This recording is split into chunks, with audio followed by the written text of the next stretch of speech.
very fast out of town.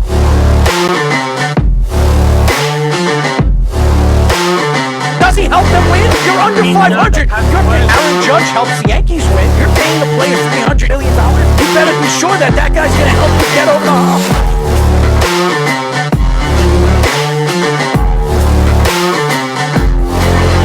For some reason, this guy is completely lost on calling plays. Maybe he's a therapist.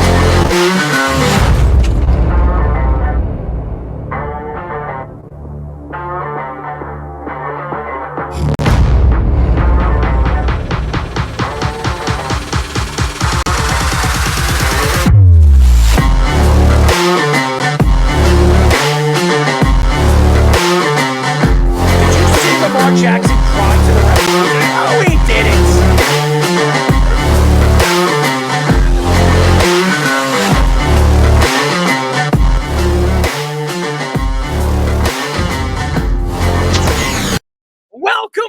Welcome to a new show of the Sports Loudmouth. I'm your host, Daryl Marks. My co-host, yes, you've heard it, my co-host, Mr. Speedy Petey. And our new co-host, and I know you guys know him, he played for the New York Yankees. He had a long baseball career and now a full-timer on the Sports Loudmouth, Mr. Jabba Chamberlain. And our executive producer, ladies and gentlemen, Mr. Aaron Fishman. And our Sports Minute, Mr. Tommy Scoops. 631-672-3108 is the number to call. Go to our website at www.worldwidesportsradio.com. Check out all our shows throughout the week, including the Loudmouth with me and Speedy Petey. And now Jobber Chamberlain every single Mondays and Wednesdays at 7:30 p.m. All you have to do to tune in and check out our local listings for all our shows is go to our website at www.worldwidesportsradio.com. Mr. Speeder, what is up? Well, happy to have a new guy on board. Shout out to Jabba. We've had a lot of fun with him on the show many different times, and happy to have him joining us. Unfortunate for my New York Mets, but got to praise him for this season. It was way beyond what I expected. I did not expect him to be a playoff team. It was a great ride. Definitely enjoy it, but tough way to go down. Jabba. How are you, my friend? Just enjoying this time of year. Like, you got everything starting. You got everything from hockey to football to baseball, and obviously the best time of the year for baseball. We're starting the fall classic, and baseball got the matchup they wanted. I mean, as soon as the Yankees won, then you look at it, it's like baseball looked at it. We were either getting the Subway Series or we were getting two of the biggest media markets and two of the brightest names facing off. And, you get the Yankees winning, and obviously we're making assumptions, but you're going to have both the NL MVP and the AL MVP, and that's the first time it's happened since 2012 when Buster Posey and the Giants faced off with Miguel Cabrera and the Tigers. So everything's leading towards fireworks and eyeballs and expensive tickets. Very expensive tickets, that's for damn sure. But I just want to give a shout out, and I had an interesting weekend, and I want to tell you guys some quick things that happened to me over the weekend. First of all, I want to give a congratulations to Kevin and Angel. Two people that I actually DJ'd their wedding. They're listening to us right now, and it was fantastic. It was a beautiful wedding. It was at the Bates venue over there in Setauket, New York. It was really fantastic. Great music, great food, great people. Really fantastic. I had a great time. I do a lot of these weddings, and just great couple and a great family. Also, a very good family. So thank you they thanked me for being a part of their wedding. I thank them for letting me be part of their wedding. So a shout out to Kevin and Angel. Congratulations on their marriage. And by the way, I want to tell you guys a funny, quick story. I went out on Sunday and I went to my friend's son's 5-year-old birthday party. It was, we were in Center Reach. We went to this go-kart place, had a lot of fun. It was really, really good time. My nephew came out. I never get a chance to hang out with my nephew. So it was really, really fun. After that, we went to Miller's Ale House. After our meeting that we had for the show, Jabba, I actually went to Miller's Ale House, and all my friends were there. And Brittany actually went out to the car, and I came in. I was watching the Jet game. I was tuning in on the other side. It was the Jet game, and inside the back, it was the Met game, and the volume was up in the Jet game over there, and the volume was up in the Met game on the other side of the bar. So I came in and I walked to the bar, and the crazy thing happened is I was hanging out and messing around with my friends, and all of a sudden this guy looks at me. He's across the bar, stares me down like I was like an enemy of the gate, okay? And starts screaming at me, cursing at me, telling me, "Who the F do you think you are? Go sit the F down," and all this other stuff, screaming at me. And I'm standing there. Everybody stopped. Have you ever seen a movie where everything just stopped? The music, everything just completely shut down, and everybody was staring at me and him. And I just went at it with this guy, and he was a piece of, I'm not even going to say what I said, but everybody. And by the way, that guy walked out on the bill. He didn't even pay his bill after the fact, after he got what he wanted, and I just left him alone. Boy, oh boy, I was so composed. I wanted to kill this SOP. I wanted to kill him. I've never been so angry at somebody at a bar before, unless and I haven't been in a fight at a bar since I was like 20 years old. And I don't even drink. So this guy's drinking, this piece of garbage was screaming at me. And I don't know how I composed myself. So I want to give a shout out to Miller's Ale House, because they wanted to apologize to me, and I want to apologize to them for how I was acting, because I could have killed the guy. I really wanted to kill him. If you saw this guy, he looked like a little person on a high chair. Okay, that's what he looked like. That's what he looked like. He looked like he was sitting and he had to pull up his Pampers or whatever the hell he was doing. But boy, oh boy, the understanding of how to control myself, which if I was in my 20s, again, I probably would have jumped over the bar and choked him out. So again, I want to thank Miller's Ale House, and I want to apologize to Miller's Ale House for my craziness during that Jet and Met game. So, but let's get into it. No guests tonight. We got a lot of content to get through, and it's going to be really, really fun. The Yankees advanced to the World Series since 2000 with a 5-2 extra inning win over the Guardians. Juan Soto hit a go-ahead 3-run home run in the 10th inning, his third home run of the postseason. Giancarlo Stanton won the ALCS MVP with 4 home runs in the series. The Yankees scored off 3 out of 4 Guardian relievers that had an ERA under 2 in the regular season.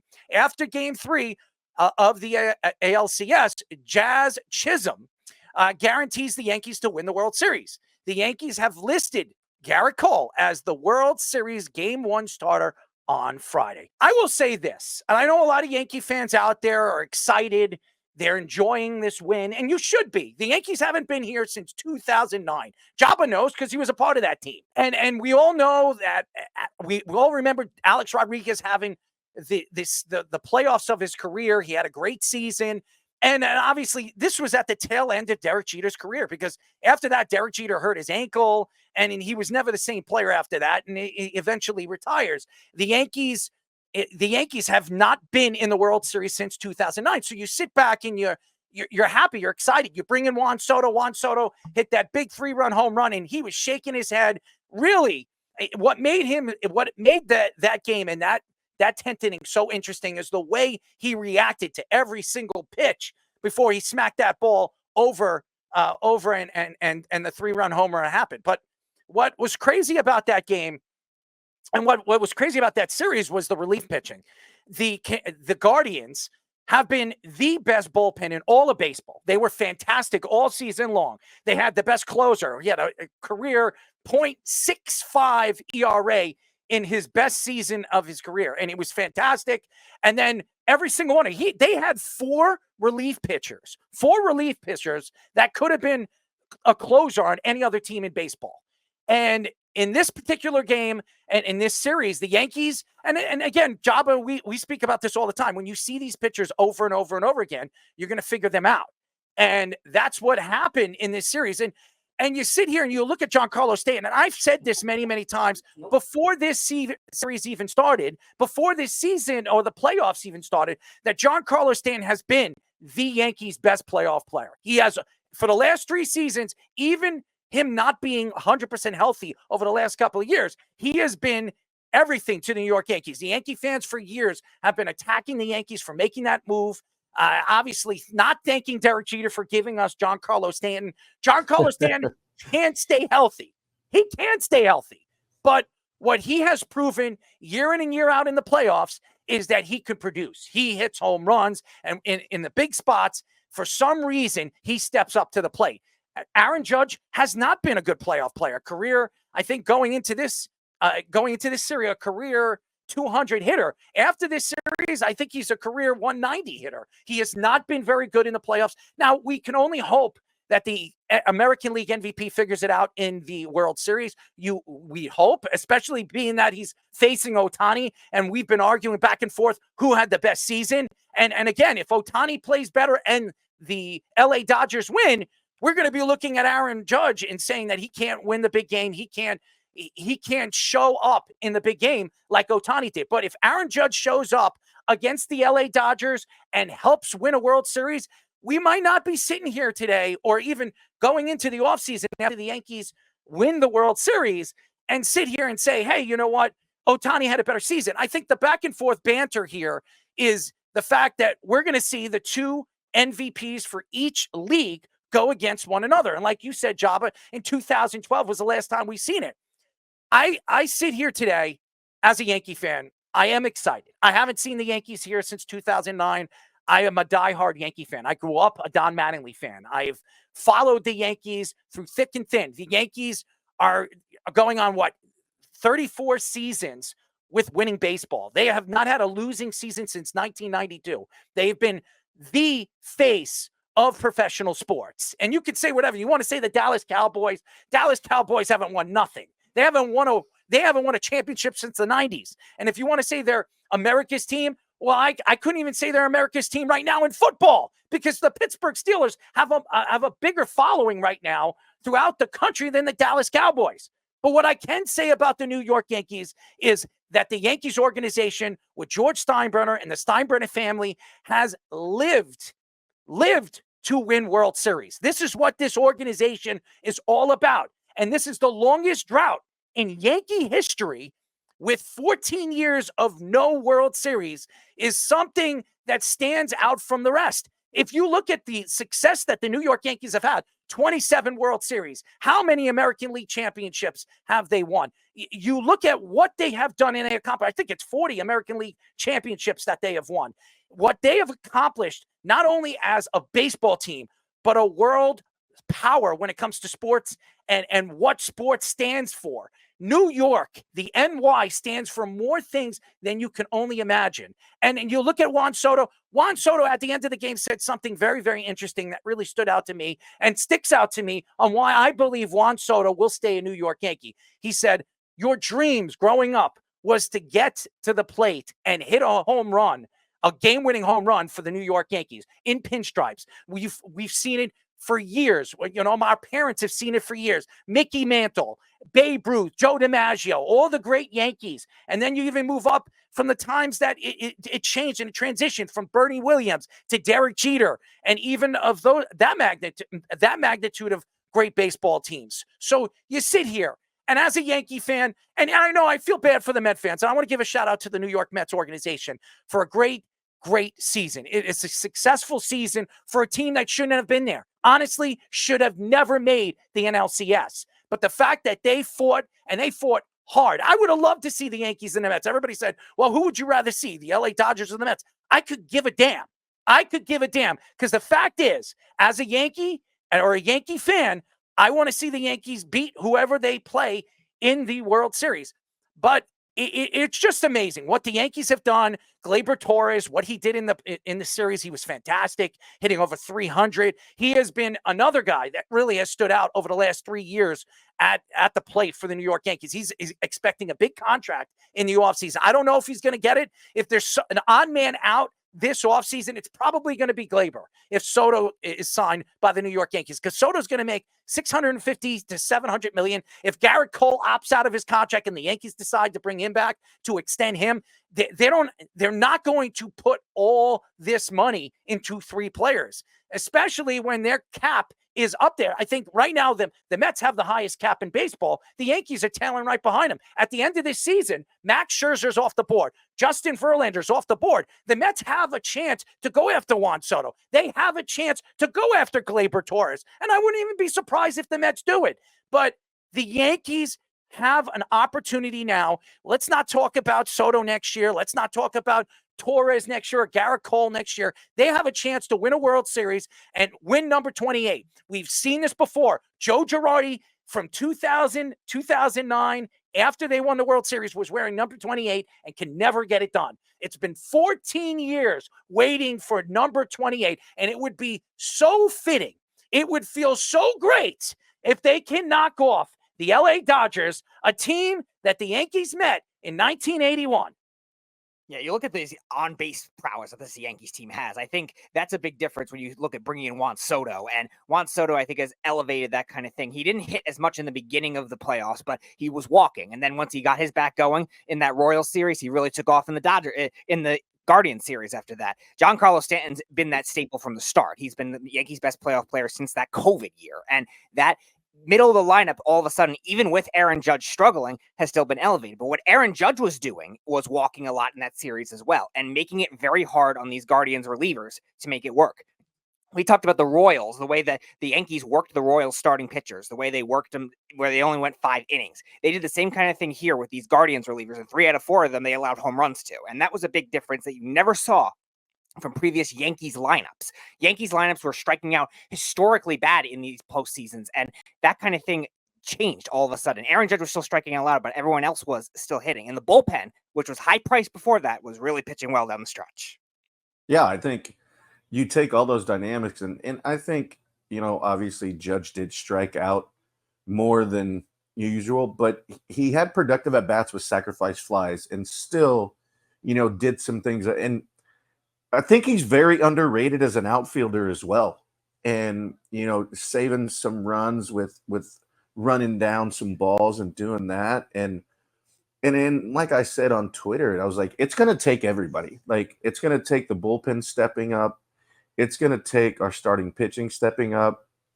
It's going to be everybody coming up clutch in certain times. And that's really what it's going to take. And, you're going to have guys that rise to the occasion. And just, when Glaber leads off, just like, I think for me, it's like the confidence in his face now, like in the belief that he can do it. And mind you, he's not getting deep into counts. He's jumping you early, getting ready to go to set the tone for everybody. And, just the way everybody has kind of stepped up and filled roles and embraced roles. Yeah, I mean, baseball, you're going to have your moments of falter, but everybody as a whole stepped up in their realm of what we needed to get this W. And it's going to be a battle, and I'm looking forward to it. I am excited just to see, because there's going to be an unsung hero somewhere, and you don't know where it's going to be. But I can tell you this is probably going to be the most watched World Series we've had in a long time, and I'm really, really looking forward to it. And Aaron Boone, absolutely, Keith. Aaron Boone really coached his ass off in this series. And everybody, all the Yankee fans taking shots at Aaron Boone that he's not a good manager. He doesn't know how to manage a championship team. Wrong again, guys, because Aaron Boone has stood out. He has stood out over the last couple of years. Remember, Aaron Boone has never had management experience. This is a guy that was on television. He was working for ESPN. He was working with A-Rod a couple of years ago, and then obviously interviewed for the job and beat out Mark Del Rosa and Carlos Beltran, all these other guys that everybody thought was going to get the job. Aaron Boone was the one that got the job. And you could say whatever you want about Brian Cashman. Now, I know, Jobby, you're not a big fan of Brian Cashman for all the things that he did to you. Brian Cashman has been a staple to this organization. He has built this organization from the bottom to the top. Now, obviously, he didn't draft Derek Jeter. He didn't draft Bernie Williams or Jorge Posada or even Mariano Rivera. But what he did is, after the fact that this team was built, he helped extend this winning streak, this 34-year winning streak for the New York Yankees. And another thing, for Aaron Boone to do and say the things that he has said over the last couple of years, really not really attack the fans. The fans have been shooting at him and writing about him all over social media, Twitter. I've seen so many things about Aaron Boone. Get rid of him. He stinks. He's dumb. He doesn't know what he's doing. He doesn't make the right calls during the game. The bullpen is washed up because of him, that in the second half, they're all tired. But guess what? Aaron Boone has taken this team. If you look at Aaron Boone's record in the 6 years that he's been a manager for the New York Yankees, he has one of the greatest records as a manager in 6 years than any manager in baseball history. That says a lot about a guy that has no experience as a manager and taking over an old team. Yes, Aaron Boone took over an old team, an old roster that was rebuilding with youth, and he had to rebuild this from the bottom to the top. Obviously, there's analytics. Obviously, he's reaching out, and Brian Cashman's a part of the roster and how they're going to maneuver the roster and where they're going to put this guy in, in the lineup. Of course, that analytics have a lot to do moving forward with baseball. But Aaron Boone has been a staple for this team, too, for 6 years. He absolutely deserves to be here. Absolutely deserves to be here. And if he wins a World Series, for all you Yankee fans that said he's never going to win one, that he's a waste of space, he is not a good manager, when everybody was talking about, Kevin Cash as the big manager in baseball, what has Kevin Cash done? He has won no World Series. He's been to one. He's never won one. If Aaron Boone wins one this year against the LA Dodgers, who I think has a very overrated manager. Well, I know baseball and Fox loves him. They want to kiss his ass and do other things to him, fiddle his genitals. It's just absolutely ridiculous when Aaron Boone has done everything right for this organization. He has been absolutely everything for what this team stands for this year. And you heard it after they won the ALCS. He said, listen, this team has been the closest together staple team I've ever managed. We've been close last year. We were close the year before. But this team has a brotherhood. This is a family. And we're going to go out there and we're going to win for each other. When you hear that from a manager, that stands for something. And I'm tired of hearing Yankee fans out there. Yeah, I'm speaking to the bleacher creatures out there that have said a lot of things. I've been to the Yankee games. I've heard what you guys have said about Aaron Boone. What are you guys going to say now? What are you going to say about him now? Because if he pulls off a World Series championship, a 28th championship, I don't want to hear from the bleacher creatures anymore that this guy's not a good manager and he can't win. Yeah, Aaron Boone, I think, has also done two new things that I think have been hindering him in the past. Like, I know you've mentioned sometimes he trusts his starters too long, but he used to be the opposite extreme where he would pull them too early. And I think he has a better pulse on that kind of thing. That's one. And number two, the highest price relievers that the Yankees had in the past, Aroldis Chapman, Zach Britton, I think he mismanaged them in certain places. And I think maybe that's partially the analytics department too, or the front office, or the lack of the analytics department. We were talking about it last year, like the Yankees front office and analytics department was getting criticized, bashed by these former players. But I think the compromise has been there to use these guys more creatively, use relievers in unconventional spots, in higher leverage situations, and they've made it work. The Yankees were able to shut down the Guardians and the Royals from not being able to hit in higher leverage situations. And while the Yankees had struggles with that too, they still were able to win the battles in both those series. And Aaron Boone definitely deserves a lot of credit for that. And shaky up the lineup too. Gleyber Torres hitting leadoff. He's not a big on base walk guy, but he's getting these first pitch hits. He's getting doubles. He's getting singles, and still making it not strike out, which is something that the Yankees leadoff spot have always had an issue with in the past. Well, yeah, and it's kind of the same thing when, we've talked about this when they're like, oh, what are you doing with the lineup? You got to take Stanton out. We need Jason Dominguez in there and blah, blah, blah. And I'm like, I go, it takes one hit. It takes one hit for him to get off and to see what he's done. He's been our most productive in the last 3 years. And we've obviously seen what it was when the comparison in the first 32 games in the postseason as a Yankee, he had the same amount of home runs as Babe Ruth. Why are we going to start a rookie that hasn't proven himself when, are we going to take the strikeouts and whatever? But when he comes up and the way he's produced in the postseason, and that's a thing going into what you guys talked about where, obviously Booney hears all that too, right? Mm-hmm. And so instead of second guessing himself, he's like, let me mix a little bit up. Jazz in the 4 spot, and he lays down a bunt. Usually your floor hole's not laying down a bunt. And so, just having the feel, Speedy, I think, and you hit it on the head of having a better feel of not only the bullpen side, but how mixing things up and trusting in what got you there and the ability that they have to change the game And I think he's done a marvelous job at that this postseason. This was such a wonderful series as a Yankee fan. I've been through all the ones. Not in 2017, I really thought we had it. Judge's first year, they were, of course, we know what happened that year. Chapman throws a fastball, and the Astros know it's coming in the ALCS. They get a buzzer, let them know, and they hit a home run. Shouldn't have happened that way. Ding, ding, ding, ding.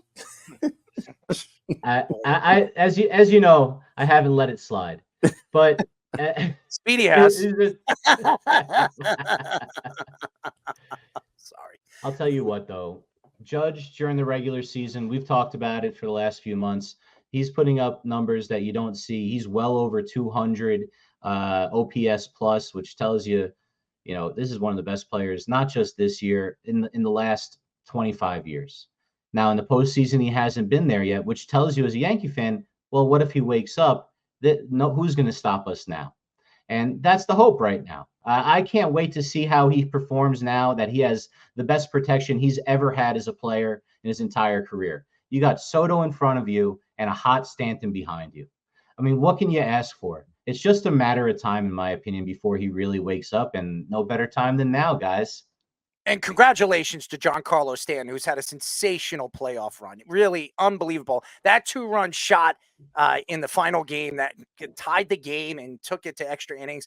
And the Yankees pitching, their relief pitching, Canley and Holmes, even though Holmes didn't look good in certain, Weaver, everybody really played sensational throughout the Kansas City Royals series, which they gave up no earned runs. And then even going into this series, they completely did what they needed to do, especially in the later innings, to keep this team in it and eventually win it. And by the way, Juan Soto, if the Yankee fans do not believe that he is worth the money that he is probably going to get, boy, oh boy, after that 3-run shot, shaking his head and doing, and really, I don't know what you call it, but he was like on, what do you call that when he's looking at the pitcher and pretty much he's the phenom and the other guy. And this pitcher, what was his ERA throughout the season? 1.19 or something like that. He was sensational all year, and he's standing there in the box shaking his head. And he knew that if he got a hold of that ball, it was going to be gone because he was fouling it,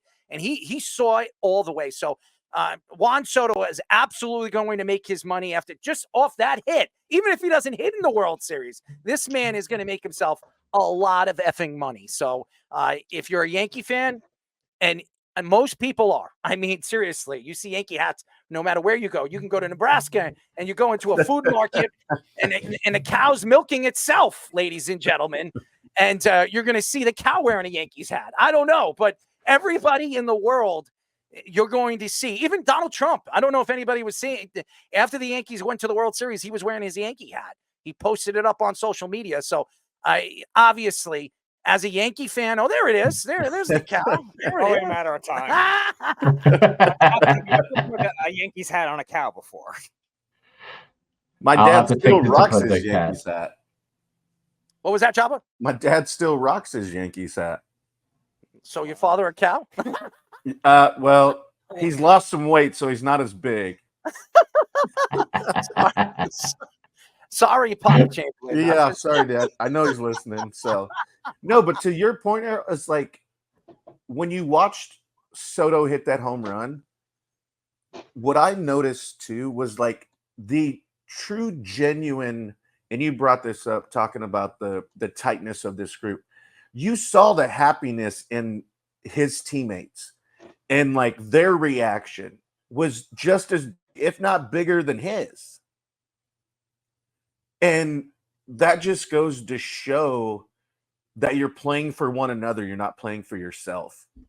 And you, I mean, just look at like the emotion, like in everybody, and to see that is something that shows how tight this team is and how Booney said, like, this is our best shot. And, when you have that, I mean, you go back to the 2009 season, and I'm not one of those ones to bring up certain things, but we had all the walk-offs, and sometimes it was shaving cream, sometimes it was whipped cream. You never knew what AJ was going to do. AJ Burnett. But just the camaraderie, and it's like it was unspoken. Like when we would get to a road game. It was like, okay, where are we going? Who's like, and everybody just, it was like an birthday parties, all the other stuff. Like, and just to see that energy when he hit that, obviously a huge moment, but just the genuineness of what it was, and not like the fake, like, oh, I have to root for this guy because he's about to make over $500 million. It was like, we are in this together to win it. And just seeing the raw emotion of that moment, and in both of them, in the team and in Soto, like, just shows where the possibilities of this team can go. And that was something that I really looked at and was like, you know what? Yeah, they've talked about it before, but it showed, because sometimes actions speak louder than words.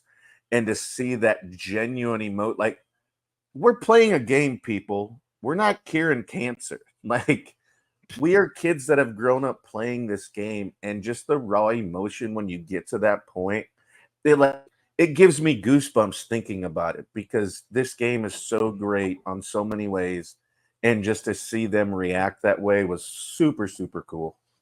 The Dodgers beat the New York Mets 10-5 in game number 6 of the NLCS to advance to the World Series. This will be the Dodgers' 4th World Series appearance in 8 seasons. Tommy Edman was named the NLCS MVP with a .407 batting average and 11 RBIs. The Mets hit 181 with runners in scoring position during the series, 10 for 55 overall. The Mets allowed 52 runs in the series, the most ever allowed in the NLCS history. Besides Mark Vientos, no Mets hitter had multiple home runs in this series. The Dodgers will now face the Yankees in the World Series for the first time since 1981. The Dodgers were the best team in the National League. Ohtani is going to win the MVP, 50-50. We all know what he did this year. He was sensational. He's one of the best phenomenal hitters in baseball, and he's not even been on the mound. And we will see what he does on the mound after he comes back next year. What stands out from this Dodger team is really the growth of some of these players, that they come out of nowhere. We've seen this before. We've seen this on these runs before. Tommy Edman. Who the hell is Tommy Edman? And Tommy Edman, he was the best hitter besides Ohtani. Tommy Edman was the second best hitter for this Dodger team in the NLCS. It was unbelievable. And again, I know you sit here, and I know Met fans are probably saying to themselves, we could have been here. We could have went into a Subway Series. We could have beaten the Yankees. We're 4-0 against the Yankees in the regular season. What the Mets did this year was sensational. I don't care what anybody says. For all the Met haters and even the Yankee fans that were happy when the Mets got eliminated, I was not, because to me, this helps New York. To see New York versus New York in the World Series during an election year, and so much craziness going around in the world over there in the Middle East and Ukraine and all these wars going on, this would have been fun to watch. Now, I'm not saying the LA Dodgers and the Yankees aren't fun to watch, but the Yankees and the Mets would have been just as fun. And what the Dodgers have done, it's pretty simple. They have been the dominant force, not only in the National League, in the last 8 years in all of baseball. They have dominated baseball. Now, obviously, the deferred money really stands out. The Friedmans of the world, the Mookie Betts of the world, and now Ohtani. I mean, they're the team that really has changed the game when it comes to contracts. And I know Soto is not going to defer his money in the offseason. But what I've seen with the Dodgers this year is the camaraderie and what they did. The Mets, even when the Mets were playing as well as they were, even in, I think it was game 4, when the Mets, was it game 4? I think it was game 4, when the Mets scored like 12 or 11 runs. Game 5. That was game 5. Even after that game, the Dodgers still score 6 runs in that game. They still put up a lot of runs. And that's the thing that I saw in the Dodgers. The Dodgers were the team that were not going to give up. And I'm not a big Dave Roberts fan. And I know the Fox Sports, they love to post up his numbers, the NLCSs that he's won, and the World Series appearances that they went to, and the World Series championship. And yeah, when you look at those numbers, it stands out because he's been there a significant amount of times. But how many World Series have they won, and all that success? They've only won 1. So what it tells me right now moving forward in this series is the Dodgers are going to have to play their best baseball, because the Yankees, even though the Dodgers are the favorites right now in Vegas, the Yankees right now are the hotter team. You say whatever you want. You got Juan Soto hitting the way he is. You have Giancarlo hitting the way he is, and Gleyber Torres.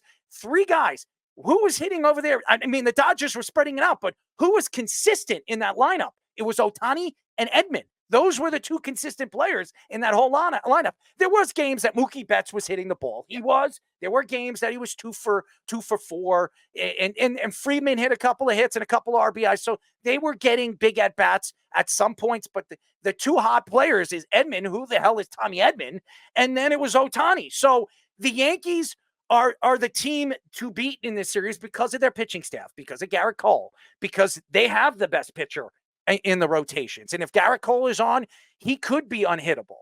Now, again, I also look at this series where it is the battle of the East Coast versus the West Coast. And we've seen this before with Biggie and Tupac. We've seen this before in other sports before in many different years. So I know you sit here and you stand here and you want to argue the points of what the Dodgers have done. There is nothing that I was shocked about with the Los Angeles Dodgers this year. The only thing that I was shocked about is at some points in this NLCS, when everybody said that the Mets had a better pitching staff, that the Dodgers pitching outpitched the New York Mets. And again, the Dodgers didn't have that rotation that everybody thought they were going to have if Ohtani was in it. But Yamamoto was their best pitcher, and the Mets hit Yamamoto. So it's pretty impressive what the Dodgers were doing when it came to runs. They were hitting the ball. Their big hitters were getting when they were getting a hold of it, they were getting a hold of it.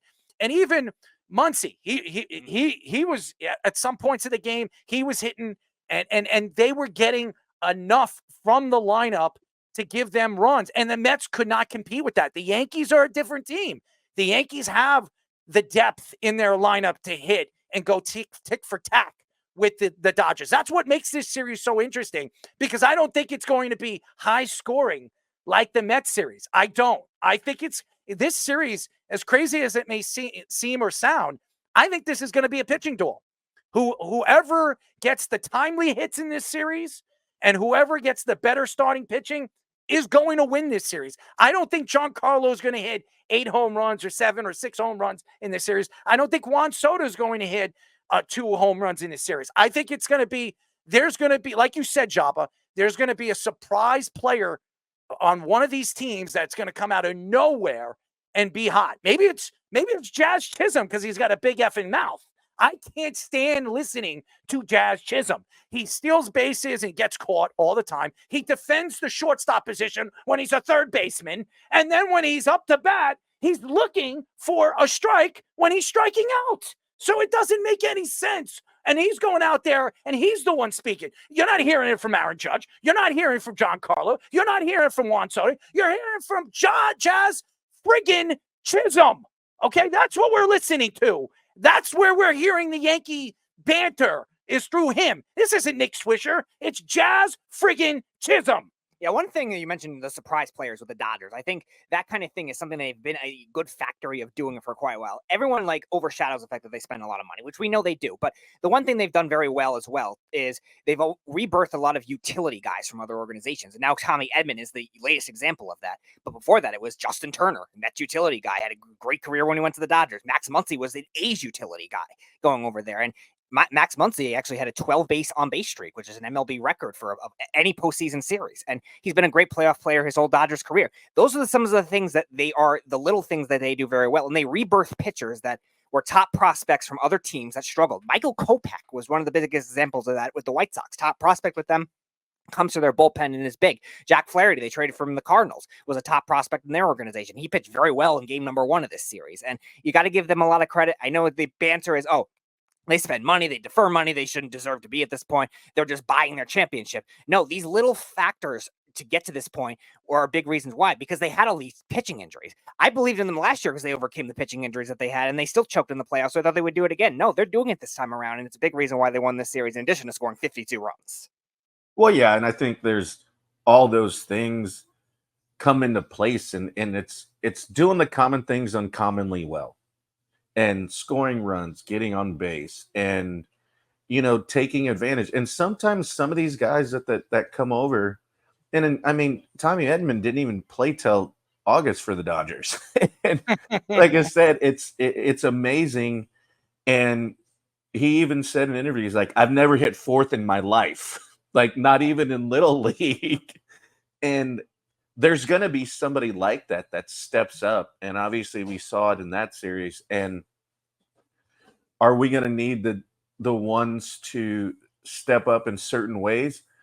But I was explaining this to somebody the other day when they were trying to go back and forth on Twitter, and they need to do this, they need to do that. I go, sometimes the leaders in the aspect, if they're not performing, they lead in different ways.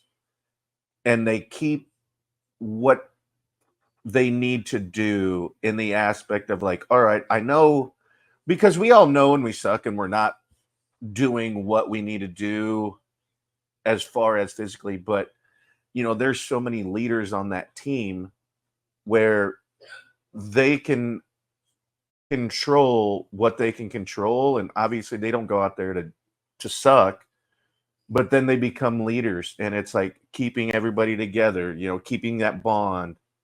Hey, you had 04, but hey, stay with it, like we're going. So, and I think there are so many dynamics of different characters and personalities on this team that I think that is why they're in the position they're in now. And I think certain people do certain roles, and obviously we're seeing why it has been so successful in the product that is here to 4 wins away from number 28. And it's so funny because Kike Hernandez has been bragging over the last couple of weeks about how good the Dodgers are and how great this team has really communicated with one another, and something that they haven't done over the years. But here's the funny thing. Kike Hernandez, the same thing like Jazz Chisholm, they got another personality. The Dodgers have a personality on this team, on this roster, that shouldn't be bragging. His batting average this year was 229. He had 12 home runs, 42 RBIs, and he was a 654 OPS. How is Kike Hernandez the one that's speaking up? Why isn't it not Friedman? Even though Friedman didn't have a great year. Or Mookie Betts, another guy that has really stood tall, hitting 295 in the NLCS. Or how about this? How about shohei ohtani coming out and being the significant personality of this team and this organization? He knows how to bet, ladies and gentlemen. We all know that. So the fact is, right now, I understand that these teams have personalities. Everybody, there's a personality or many personalities on these teams. Like Jazz Chisholm, he's a personality, comes from Miami. Jazz Chisholm was traded to the New York Yankees. Besides the couple of home runs that he had this year, what has he done? What has he done in the playoffs? He's done nothing. He's done absolutely nothing. How is he cleaning up behind Aaron Judge? I didn't understand that either. That was something that was mind-boggling to me with Aaron Boone. There were some things that I just said, what are you doing, Aaron? What the hell are you doing? Why is Jazz Chisholm, who couldn't hit a lick in that series, batting behind Aaron Judge? It didn't make any sense, but he's the one that has the big personality. He has the remarks and speaking to magazines and press, all the different press guys that he speaks to after the game. And then the same thing with Kike Hernandez. Kike has been a good playoff player last year and the year before. This year, he hasn't been. Hernandez is hitting right now 200. That's what he's hitting in the playoffs. That's not going to sell to me as far as I'm concerned. And by the way, 13 strikeouts. 13. Why the hell is Kike Hernandez the one that is speaking? So I don't understand these players. I understand that there's somebody that's got to stand up and be the personality of the teams. As we said in 2009, who was the personality for the New York Yankees? It was Nick Swisher. It was you, Jabba. There were people in that clubhouse that had those personalities, that said the things that they said and did the things that they did on and off the field. This guy, Kike Hernandez, I understand he's got a personality and some of the things that he says and what he has said in the past. He shouldn't be saying it this year. There's nothing that he has done this year that sells me that he is the reason or any reason why the Dodgers are where they are today. So please, Kike, keep your personality and your crap to yourself as well as Jazz Chisholm. Please, out of all the Yankees, I don't want to hear it from you. Your smile is growing on me. There's no question. His style is growing on me. There's no question. But his voice and his attitude and his personality, that is not Yankee-like. You never heard Paul O'Neill say this. You never seen Tino Martinez come out and take shots and say, oh, if I was Kansas City when he said that in the Kansas City Royal Series, I'd be effing pissed off. I would have had that on my board. I would be telling my pitchers to throw at him because he shouldn't be opening his mouth. He has no right. He wasn't even part of this team in the beginning of the season. He was traded for. Now, what he has done at playing third base, yeah, he was definitely exciting to watch. He's got a great arm. There's stuff about Jazz that you like. But if you're not going to produce in the playoffs and you're not the reason why you're there, or you're not the reason why you're going to the World Series, I don't want to hear it from you, as well as I don't want to hear it from Hernandez either. Fish, I got a theory, Errol. I'm sorry, Speedy. Go ahead. I was going to say, I just wanted to respond to Josh's comment. The Dodgers don't chase pitches. And I that was one of the things I mentioned before. They were walking a ton in that series. Good. The Yankees threw more strikes than any team in the playoffs so far. So yeah, it doesn't matter. I also want to mention that I think that was a big problem of their past core. Like a lot of those young players that came up outside of Corey Seager, that whole core when they started making those World Series, guys like Bellinger, even Muncy to an extent, I think sometimes tightened up. I think when he struggled a lot, those were a lot of the weaknesses that core had. I don't think you're seeing that with as much anymore. And especially Ohtani, he's really working the counts very well. Walking a lot, and that's why the Dodgers set that walk record. So here's the theory, and Jabba, I need you to help me with the inside information about who's making these lineups. I think it's a bunch of MIT nerds sitting around in a room with Cashman. I think LA does it too, over there, and I think they decide, hey, Jazz and Kike, you guys talk, because we know you're not really doing anything. So let's have you guys talk. I'll make the lineups. We'll put. The Indians had that Noel come in who was hitting 067 beforehand, right, to hit the home run. Why would you bring a guy in who's hitting 067? If you know anything about baseball, you don't, unless the MIT guys took the calculus graph of the curveball ratio spin rate with his swing and decided to put him in that spot. I think you're seeing a lot of these. Look, apparently it works. That's why they went to MIT and they spent all the money on tuition. I guess you go to MIT to learn how to make a baseball lineup these days, boys. I thought you were trying to cure cancer. I thought you were trying to build rocket ships. But now you're deciding Stanton bats fourth and that Johnsky Noel goes in with an 067 batting average. That's what's going on. And Jazz has to talk and Kike has to talk.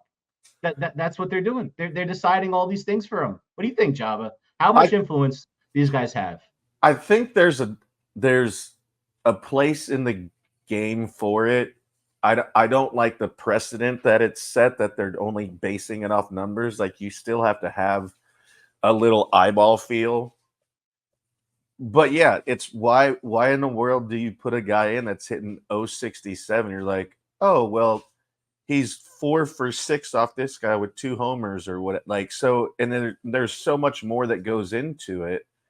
I mean, immediately after you see an at bat, they're grabbing an iPad to see what his spin rate was and what the vertical and horizontal drops were. And like, I mean, it's paralysis by analysis sometimes because you gotta react sometimes to it. I think there is a space for it in the game. But also at the same time, you still got to have a little feel. And that may have been, what Stephen Vogt as a player was feeling. He's like, why, you know what? I just got a good feeling. And then it's others, like as we've seen Girardi's binder when that thing was this thick. And I mean, it had its own Twitter, for goodness sake. Like, yeah, that was great. Yeah. Girardi's binder. Not how good that account was. Oh, it was so good. Whoever ran that is genius. It was awesome. So I think there is, Fish, on your point. I think there are some that are actually that is actually the decision, and then I think there are some where it's like they're going off feel. I would probably say now more because the analytical part is more of I guess focused on, I guess. I would think that's probably more of it, but I would hope, I mean, as an old school baseball guy, where there's still some feel and the understanding of like, okay, maybe he hasn't been hitting well, but like I got a good feeling about it, and he matches up well against this style of pitching. So I I think there is more of the analytical MIT inventing things and looking at numbers and being way smarter than all of us. But I hope there's still a little bit of the feel aspect into the game, and I think there is. And you've got some coaches that, you look at Booney, he never had experience, but obviously in the level of what he does, I don't know. But he's been a baseball family his entire life, ever since he could walk, with his grandpa, his dad, his brother, and everybody. So the game comes natural to him, and I think he still has this. He still has the eyeball feel of decisions that need to be made. So Aaron Boone was a good baseball player too. Yeah, I know yeah. people forget he was an all-star at one point of his career, and if he wasn't playing basketball, he would have been a Yankee for a pretty long time too. That's We true. all know that story too. But Aaron Boone, he stands for something, and the Yankees love these guys that have these personalities, and Aaron Boone has a personality, and the fans they obviously take shots at him. I know everybody says, I was looking at Kenny. He says, who said that? There's a lot of people, Kenny. If you're actually, your eyes are open, you would know that a lot of Yankee fans do not like Aaron Boone. Kenny's They eyes just might don't. Kenny's eyes might be open. He just don't even know if he will be able to process. But what makes Aaron Boone so interesting and so unique, and I believe one of the best managers in baseball, is he uses that feeling inside of himself that makes him different from all the rest, because there are managers in baseball that are analytically savvy. They look at the analytics and they say, okay, this is the route I'm going. We've seen it before, and it's not just me. Dave Roberts, he is an analytic guy. Go look at his book. I see him looking down. He's wearing these big, thick glasses, and Oh, he puts them on. You see these thick, and you're watching him. He's looking down, and he's going page by page, looking at the spin rates and who's up, what is he hit and what is he not hit. So we've seen this before, and that's what Roberts is, one of those guys. So you have a guy that has Aaron Boone that's all about feeling, and then you have a guy like Dave Roberts who's all about the analytics and the way he wants to attack a player. So that's what's going to make this series very interesting. The question is, where does this series go? Does it go 7? Does this series go 7 games? Or do the Yankees win it in 5 or 6? Or does the Dodgers win it in 5 and 6? I think we will know how the momentum will go early in game number 1. I think you will know early in the game. If Garrett Cole has it and the Yankees win game number 1, I think obviously the Yankees are going to have the advantage because of their pitching staff. Rodon's pitch better. I'll tell you this about everybody hates Rodon and all this other stuff. Rodon's not good at home. He's just not. It's a small bandbox. Either is Garrett Cole. Go look at their records from home and away. What we know about Garrett Cole and what Carlos Rodon has done throughout this playoff is their consistency of the way they throw their ball. And when Garrett Cole is on, his fastball, he pitches inside, he hits his corners. When Garrett Cole is on, especially when he throws that changeup. The same thing with Carlos Rodon. He's got one of the best fastballs, 4-seam fastballs in all of baseball. And when he's on, he can hit any single corner. You know this, Jabba. That's where Rodon and his rotation. I know Luis Gil, a lot of people were taking shots on social media. He didn't look good and stuff. The guy didn't pitch for like 3 weeks. Okay. It was September 28th the last time he pitched. Yeah, it was a long time ago. So I think now that he's got a feel, let's see what he could do. And again, Luis Gil is probably better than any secondary pitcher right now that the Dodgers have pitching after game number 1. So I think it's going to be a battle of the analytic to the mind and the way he's going to play the game, and how Aaron Boone's going to decide how he's going to attack the game in and game out. So I think it's going to be a fun series. It's going to be interesting how both managers are going to work each lineup and the rotation, because I think obviously the way the Yankees bullpen has pitched in both these series, and say whatever you want, they made some mistakes, and I'm not sold with Clay Holmes after what I saw in Cleveland. Yeah. But Canley pitched very well. Weaver pitched very well. Who was the kid that came in? Pitched really Cousins well. pitched very well. Cousins. Yep. And then Leiter too. Actually. And Leiter pitched very well too. So you got 4 consistent bullpen arms that you could bring in, and Holmes there as a number 5 guy too. So it's exciting. If you're a Yankee fan, you should be excited. This is the best chance the Yankees had a chance to win since 2009, and that says a lot, because it's not the Houston Astros the Yankees are playing. This is the Dodgers. It's no longer an identity crisis for the team that cheated. And I think the biggest key is going to be exactly what the Dodgers did at the beginning of the series with the Mets. Like, if they can get some level of length at their starting pitching, they're not going to have to go to multiple bullpen games. And that's what the Yankees forced Cleveland to do, stretching out their bullpen a lot more because they couldn't get length out of their starters, and most extreme length out of their starters. Now, we were talking last week with Nick Goody when he was on the show of the decision that Stephen Vogt made pulling Tanner Bybee early in game 2. And I thought at the time it was a good decision, but long-term it didn't really help because these guys had to go even longer. And if the Dodgers have to do that same kind of thing, either pulling Yamamoto or pulling Flaherty, the 2 guys didn't get length early, then that could be hard if they have to go essentially 2 bullpen games and really struggle. Yeah, guys, I think Njaba, I think you might have some ideas on this too. If you've got hurt during the season and came back for just the last couple of months like Yamamoto, you're not going deep into games like that. And Buehler is in a similar boat where he's been off and on hurt for a long time. We're deep in this, as deep as you can get in the season. And Flaherty has shown that, he's hot and cold. I really think the Yankees have a major advantage in the starting pitching department with Garrett Cole. And I got that stat for you, Errol. You are absolutely right. The home and road splits for Cole. He's 4.31 ERA at home, 2.49 on the road. He's significantly, almost 2 runs better on the road. So, look, Cole is the real deal. There's no one that's pitching on the Dodgers that's as good as him, and he's going well. He came back from that injury, and they kind of shut him down during the season, and now they're trying to ramp him back up. He never pitched that many innings. I don't know what we're going to get out of him. And don't forget about Clark Schmidt. He was fantastic throughout both series, Kansas City and that series against Cleveland. He was great in both series. He actually, to me, was the second best pitcher behind Garrett Cole. I thought he was sensational.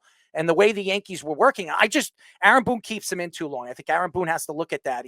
You have a bullpen that can take over. Let the bullpen take over. Don't give the Dodgers, an opportunity to hit a 2-run home run or 3-run home run and make this series a back and forth home run series. You don't want to make that this kind of series. The Yankees have the home run firepower that the Mets don't have, but you don't want to make it in a series that the Dodgers love to play. They love to play this home run, back and forth home run series. The Yankees they don't have to be that team this series to do that. Yeah, and I don't think that's not what they're going to force. The issue. You got here for a reason, so you're not going to change it. Maybe Booney changes the lineup a little bit, maybe a little here and there, but yeah, you're not going to change it. And Fish, back to what you were saying, it's like with everything that has gone on in the aspect of from the pitching side, like I think we have the opportunity to go deeper because we've seen the Buehler and we've seen Flaherty, how he's hot and cold. Like if he's really good, yeah, he's good. Buehler coming back and, only having the few starts under his belt. And then if it goes 7, you have a chance, Cole, to start 1, 4, and 7 with the travel days and everything that goes on. So you have the advantage in that aspect. And we've seen the way guys have stepped up. And so I believe if we don't get into a sword fight, did you get that one, Speedy? With their lineups, where I don't think this is going to be like the Mets Dodgers series with them averaging like almost 7 runs a game. I think it's going to be a knockdown, drag out. Who gets the big hit, like you said, who gets a big 2-out hit, and who gives you length? Because as we've seen with the best bullpen number-wise with the Guardians, the more you see them, doesn't matter, the more comfortable you get. I mean, they were hands down the best bullpen in Major League Baseball. But now that they were forced into the issue so many times, you start getting comfortable. You start seeing angles, and then it's like now you have just more cognitive thinking, and then it's like, boom, you pull out your iPad. Okay, this sequence was fastball in, fastball away, fastball up, slider. You're able to dissect it that way. So I think it's just going to be a fun series because I don't really know which way it's going to go because they could go off and there could be homers galore or it could be 2-0. I'm excited to see it either way.